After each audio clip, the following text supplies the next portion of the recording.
There are seasons in our lives where the enemy attacks and tries to overwhelm us with contrary circumstances.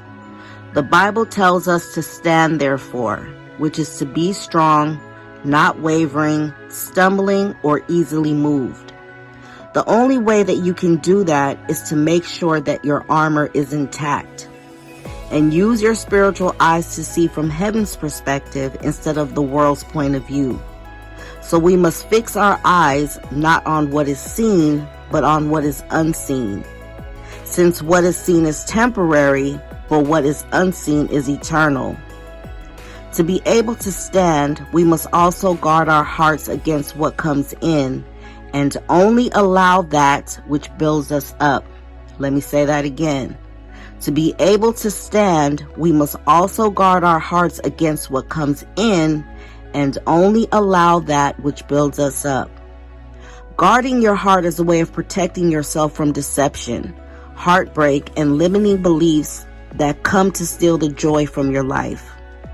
Cast down any thought that does not line up with God's words and promises about your situation. Keep your thoughts lining up with God's thoughts.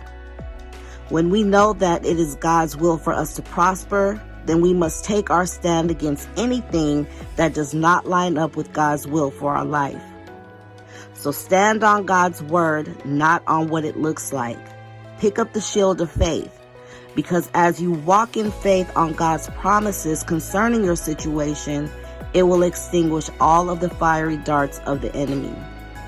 Ephesians 6:13 through 14 says, "Wherefore take unto you the whole armor of God, that you may be able to withstand in the evil day, and having done all to stand, stand therefore."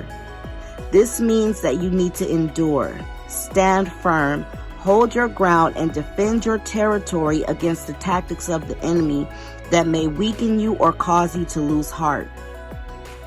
Be alert and rooted in the word. We must speak God's word if we want God's results. Whichever outcome you want, that is the outcome you must speak.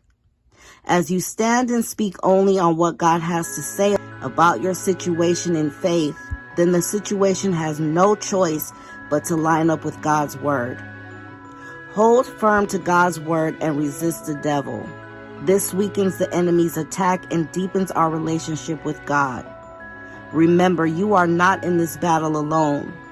Stand in faith knowing that God is faithful. Praise and thank Him for all that He is doing, and thank Him for the victory. Because even when you are unsure of the outcome, you can be sure about our God. God said, stand and do not move. Until next time.